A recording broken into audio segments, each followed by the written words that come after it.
மாண்புமிகு உறுப்பினர் திரு OS மணியன் அவர்கள். மாண்புமிகு பேரவைத் தலைவர் அவர்களே வணக்கம். இந்த தமிழ் உலகம் உள்ளவரை போற்றி வணங்கப்படும் எங்கள் குலதெய்வங்கள் புரட்சித் தலைவி அம்மா அவர்களையும் மருத்துவம் படிக்க அரசு பள்ளி மாணவர்களுக்கு 7.5% இட ஒதுக்கீடு தந்து சரித்திர நாயகன் கழக பொதுச் செயலாளர் எடப்பாடியார் அவர்களையும் அவையோர் அனைவரையும் எனக்கு தொடர்ந்து 3 முறை வெற்றியை தந்த எனது வேதாரண்யம் தொகுதி வாக்காளர் பெருமக்களுக்கும் எனது வெற்றிக்கு உழைத்த எங்கள் கட்சி தோழமை கட்சி தோழர்கள் அனைவருக்கும் நெஞ்சம் நிறைந்த நன்றி. இன்றைய தினம் மாண்புமிகு தமிழ்நாடு முதலமைச்சர் அவர்களுக்கு என்னுடைய நெஞ்சம் நிறைந்த பிறந்த நாள் வாழ்த்துக்களை தெரிவித்துக் கொள்கிறேன். மாண்புமிகு முதல்வர் அவர்களே, எனது தொகுதியில் வேதாரண்யத்தில் அவரிக்காடு என்கிற கிராமத்தில் மாடு மேய்த்துக் கொண்டிருந்த திரு கனகராசன் என்பவர் இடி தாக்கி 18/6/2026 அன்று சம்பவ இடத்திலேயே உயிரிழந்து விட்டார். வேதாரண்யம் அரசு மருத்துவமனையில் அவருடைய உடற்கூறு ஆய்வு செய்யப்பட்டிருக்கிறது. அவரது குடும்பத்திற்கு மாண்புமிகு முதலமைச்சர் அவர்கள் நிவாரண நிதியிலிருந்து நிதி வழங்கிட வேண்டும் என கேட்டுக்கொள்கிறேன். எனது வேதாரண்யம் தொகுதியில் 5 ஆண்டுகளாக கிடப்பில் போடப்பட்டுள்ள மற்றும் நிறைவேற்றப்பட வேண்டிய பணிகள்: 1 ஆற்காட்டுத்துறை மீன்பிடி துறைமுகம், 2 வெள்ளப்பள்ளம் மீன்பிடி துறைமுகம், வேதா ஆயத்தாடை பூங்கா, 1000 கோடியில் எங்களுடைய முன்னாள் முதலமைச்சரான எடப்பாடியார் அவர் அறிவித்த மெகா புட்பார்க் பணிகளை தொடர வேண்டும்.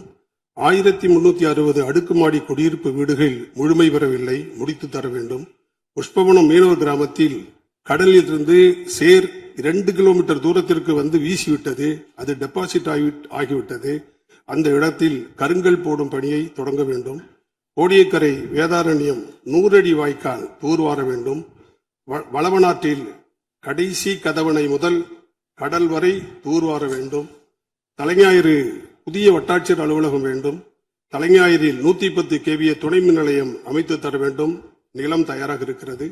ஆதனூர் அருகே மானங்கொண்டான் ஆற்றில் மின்னிறவை பாசன திட்டம் அமைத்து மானாவாரி நிலத்திற்கு பாசனம் தர வேண்டும்.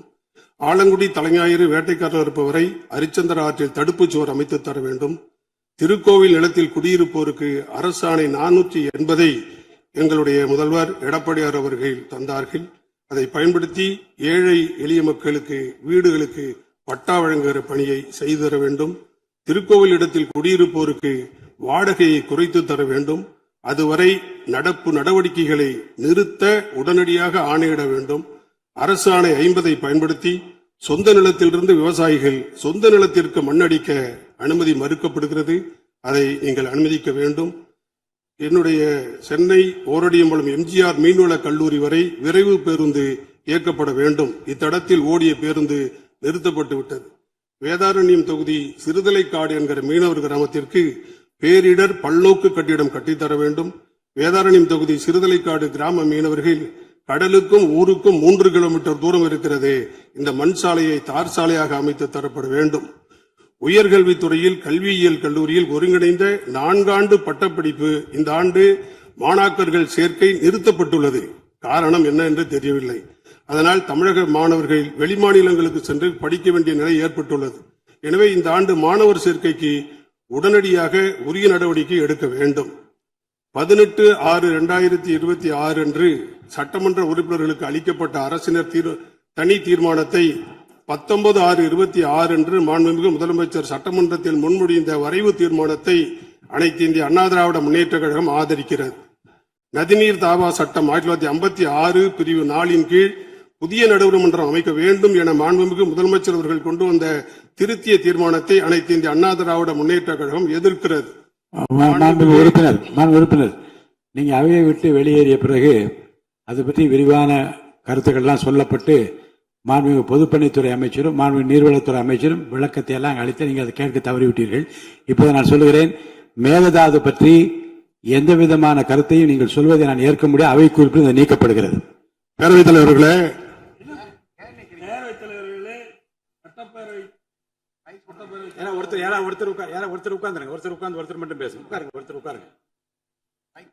சட்டப்பேரவைத் தலைவர்களே, இது உணர்வுபூர்வமான பிரச்சனை. இதை பேசுவதற்கு அவருக்கு உரிமை உண்டு. ஏன்னா டெல்டா மாவட்டத்தை சேர்ந்தவர், இதில் பாதிக்கப்படக்கூடிய நபரும் அவரும் ஒன்று. ஆகவேதான் உணர்வுபூர்வமான பிரச்சனையை அவையுடைய கவனத்துக்கு கொண்டு வராங்க. ஏற்கனவே மாண்புமிகு முதலமைச்சர் அவர்கள் அரசின் தனி தீர்மானம் கொண்டு வந்தாங்க. அதை இங்கே முன்மொழியப்பட்டு வழிமொழியப்பட்டு விவாதத்துக்கு எடுத்துக் கொள்ளப்பட்டது. அப்பொழுது திருத்திய அந்த வாசகத்தை சேர்க்கப்படவில்லை. மாண்புமிகு முதலமைச்சர் பதில் உரையில் தான் அந்த திருத்தத்தை அவர் வாசித்தார்.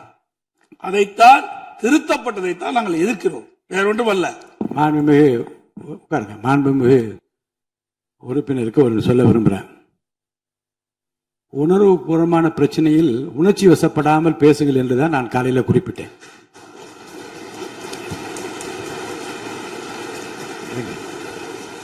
இன்னொன்று, இந்த மேகதாது பிரச்சனையில் மாண்புமிகு முதலமைச்சர் அவர்கள் எல்லாருடைய உணர்வையும் புரிந்து கொண்டுதான் இந்த நேரத்தில் தான் இதை நிறைவேற்ற வேண்டும் என்று காலத்தின் நேரத்தை பார்த்து சரியான தருணத்தில் இந்த தீர்மானத்தை முன்மொழிந்தார்.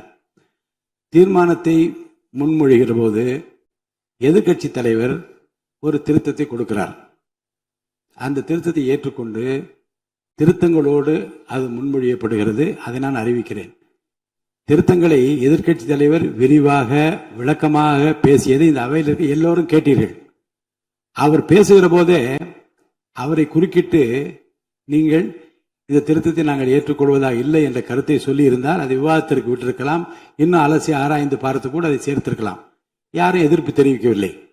அடுத்து நான் திருத்தங்களோடு இந்த தீர்மானம் அவையின் முடிவுக்கு விடப்படுகிறது, ஏற்போர் ஆம் என்று சொல்லுகிற போது கூட எழுந்து நின்று இதில் எங்களுக்கு ஏற்புடையது அல்ல என்று தாங்கள் கூறியிருந்தால் பொருத்தமாக இருந்திருக்கும். அனைத்து கட்சியினரும் எதிர்பார்க்கிற, எல்லோரும் ஒற்றுமையாக இருக்கிறோம் என்று தமிழ்நாடே பார்த்து கொண்டிருக்கிற, தமிழ்நாட்டிலே எல்லா சட்டமன்ற உறுப்பினரும் சில மாநிலங்களெல்லாம் முன்பு ஒப்பிட்டு பேசுவோம்.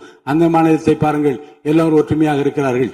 இந்த மாநிலத்தை பாருங்கள், எல்லோரும் ஒற்றுமையாக இருக்கிறார்கள். தமிழ்நாட்டில் இப்படிப்பட்ட ஒற்றுமை வேண்டுமே என்று ஏங்கிக் கொண்டிருக்கிற மக்களுக்கு எல்லோரும் ஒரு சேர நின்று ஒரு தீர்மானத்தை ஆதரித்த ஆம் என்று சொல்லிய பிறகு அந்த தீர்மானத்தை ஒட்டி இங்கு பேச அனுமதிப்பு மறவது அல்ல. விதிகளிலும் அது இல்லை. இருந்தாலும் கூட ஏன் அனுமதித்தேன் என்றால், நீ உரிமை பிரச்சனை என்று காலையில் கொடுத்தீர்கள். அந்த உரிமை பிரச்சனையை எழுப்பதற்கு நான் அனுமதி தருகிறேன், அவை முடிவதற்குள்ளாக அனுமதி தருவேன், அமருங்கள் என்று நான் சொன்னேன். நீங்கள் வெளியேறிய பிறகு இங்கே உறுப்பினர் கருத்தை எல்லாம் தெரிவித்தார்கள்.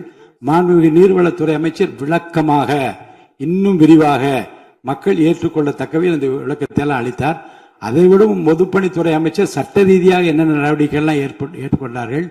திராவிட முன்னேற்ற கழக ஆட்சியில் எப்படி ஒருங்கிணைப்பாக இருந்து இந்த கருத்துக்களை எல்லாம் சொன்னார்கள். முன்னால் அனைத்து இந்திய அண்ணா திராவிட முன்னேற்ற கழக ஆட்சியிலே என்ன நடந்தது என்று இந்த பிரச்சனையில் அடிப்படையில் இருந்து நுனிவரை எல்லா விஷயங்களையும் அலசி ஆராய்ந்து பார்த்து இங்கே அவையிலே பேசிவிட்டார்கள்.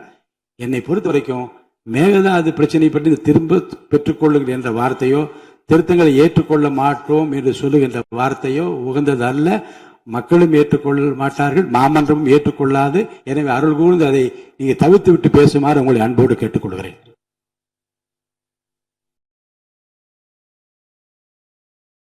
மாண்புமிகு பேரவைத் தலைவர்களே, எதிர்கட்சி வரிசைகளுக்கெல்லாம் தங்களுடைய கருத்துக்களை சொல்லலாம்.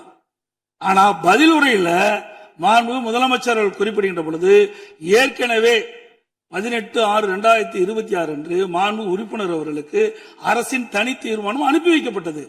அதைத்தான் நாங்கள் வரவேற்றோம். அதுதான் எங்க கை கிடைச்சது. ஆனா எதிர்கட்சி தலைவர் அவருடைய விருப்பத்தை அவர்கள் குறிப்பிடலாம், அது தவறு கிடையாது, அதுக்கு எல்லாத்துக்கும் உரிமை உண்டு. ஆனால் எழுத்துப்பூர்வமாக இந்த திருத்தத்தை வலியுறுத்தி பேசினார, அவர் பேசுகிற போது சொன்னாரு, விளக்கமா சொன்னாரு. தலைவர்கள் அப்படி எழுத்துப்பூர்வமாக தெரிவிக்கப்பட்டிருந்தாலும் அந்த அரசின் தீர்மானத்தில் இடம்பெற்றிருக்க வேண்டும், இடம்பெறவில்லை. அவை திருத்தம் கொண்டு வருகின்ற பொழுது அதை தங்களுடைய அனுமதி பெற்று முதலமைச்சர்கள் முன்மொழிந்து வழிமொழிப்பட்டு விவாதிக்கப்பட்டு ஓட்டெடுப்பு விடப்பட்டு பிறகுதான் அந்த திருத்தத்தை இடம்பெற செய்ய வேண்டும். அதுதான் விதி 104 சொல்லுது. அதைத்தான் நான் குறிப்பிடுறேன், வேற ஒன்றும் கிடையாது. ஆக நீங்கள் விதிகள் படி அதை முறையாக அந்த திருத்தத்தை மேற்கொண்டு முதலமைச்சர்கள் அறிவிக்கப்பட்டிருந்தா எந்த விவரமும் வராது. அது மட்டுமல்ல, நீங்கள் ஏற்கனவே 18/6/2022 அன்று மாண்பு உறுப்பினர் அவர்களுக்கு அளிக்கப்பட்ட அரசின் தீர்மானத்தின் அடிப்படையில் எங்களுடைய கருத்துக்கள் நாங்கள் சொல்லிட்டு வந்தோம். எல்லாம் இங்க இருக்கிற முன்னா இங்க இருக்கின்ற அனைத்து எதிர்க்கட்சி உறுப்பினர்களும் அதான் தெரிவிச்சாங்க. இப்ப கூட அந்த திருத்தத்தை எதிர்த்து உங்களை ஆதரிக்கின்ற கம்யூனிஸ்ட் கட்சிக்காரர்களும் அதான் வலியுறுத்தி பேசினாங்க.